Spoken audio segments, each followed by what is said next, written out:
What's going on, guys? Welcome back to the channel. Appreciate you guys tuning in for another video. If you guys are new to the channel, make sure you hit that subscribe button so you don't miss out on any future videos.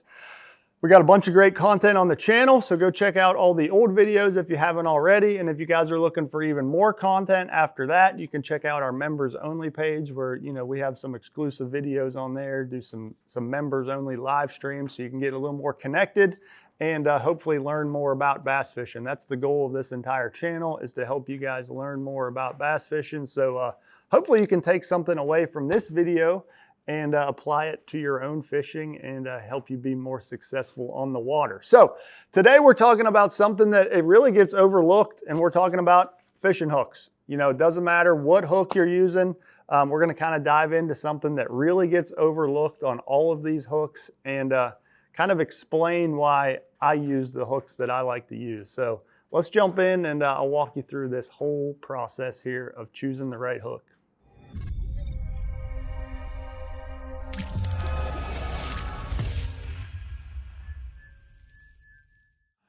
Okay, so what we're talking about here today is, kind of the most overlooked part of choosing the correct hook. Now, we're not gonna get into choosing the right size hook, the right style hook. There's a bunch of content about that, and we've kind of walked through a lot of that on the channel already. So if you have any specific questions on that, be sure to drop them in the comments or, check out the channel. We've got lots of other videos on the channel. But everyone likes to look at a hook and go right for the point. Obviously you need a sharp point on a hook. So I choose to use Eagle Claw Trokar hooks, and we'll kind of dive into why I do that. Obviously you want a sharp point. You want a sharp hook because that is what's piercing that fish. When the fish bites your bait, that hook point is what's piercing his mouth and getting that hook penetrated into his mouth so that you can hopefully land him and catch that fish. But something that is extremely overlooked that not a lot of people pay attention to, and it's probably more important than the hook point itself, is actually the barb. You can see the barb is down here past the hook point. And what I'm looking for in a fishing hook is I want a large barb on there, because that is actually what is keeping that fish hooked. Doesn't matter how sharp your hook point is, if you don't have a barb on there that is going to keep that fish from the hook sliding right back out. You can have the sharpest point in the world. I could run it through my finger, but if there's not a barb there, it's just going to slide back out. So that barb is what's actually keeping that hook in the fish's mouth for enough time for you to get that fish in the boat and land your catch, your trophy catch. So really the only thing that is keeping you connected to that fish, the thing that is keeping the hook connected to that fish's mouth, is the barb of that hook. So this is just something, that I want you guys to kind of pay attention to, and maybe you can check in your tackle box the hooks that you use. I'm not going to call out any specific brands or hooks, but just really pay attention to the size of the barb on the hooks that you're throwing. And I think you'll be surprised at some of the hooks that are out there and how small that barb actually is.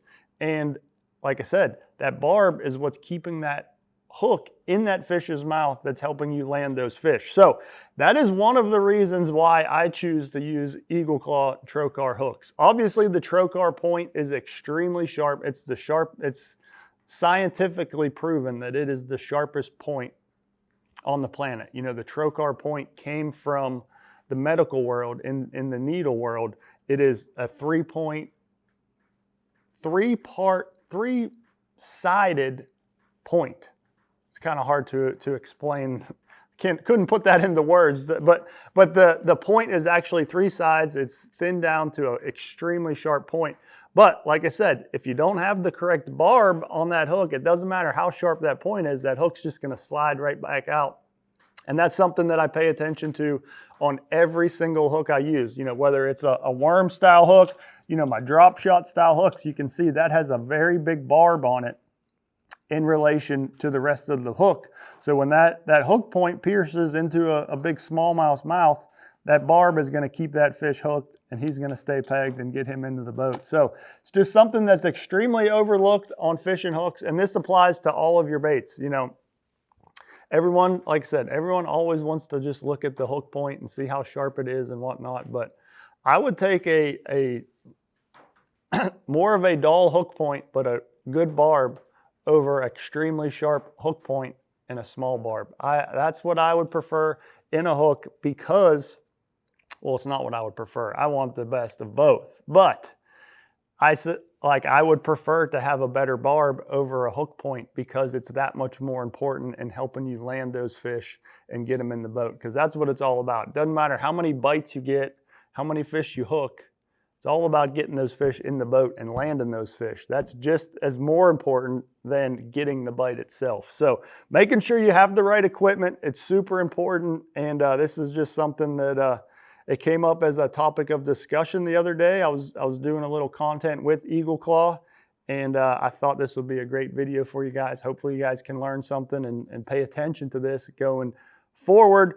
But another reason why I choose my Eagle Claw and Trokar hooks that, you know, I did this research and this testing, you know, a while ago, and it doesn't really get talked about a whole lot. It's just something that, you know, I've had this discussion with a few friends before when, you know, they kind of were losing fish on a drop shot, and they kind of showed me the hook that they were using. I showed them the hook I was using and kind of walked through, you know, why I thought they may be losing some fish. And I think they got that corrected by using the right hook with the Trokar TK150. So it's pretty cool to see that stuff happening, and hopefully you guys can do the same with your fishing across the board. Curious to hear your guys' thoughts. Drop it in the comments below. Leave me those likes, comments. If you got any other video ideas, as always, be sure to leave those in the comments. But appreciate you guys tuning in, and we'll see you guys next time.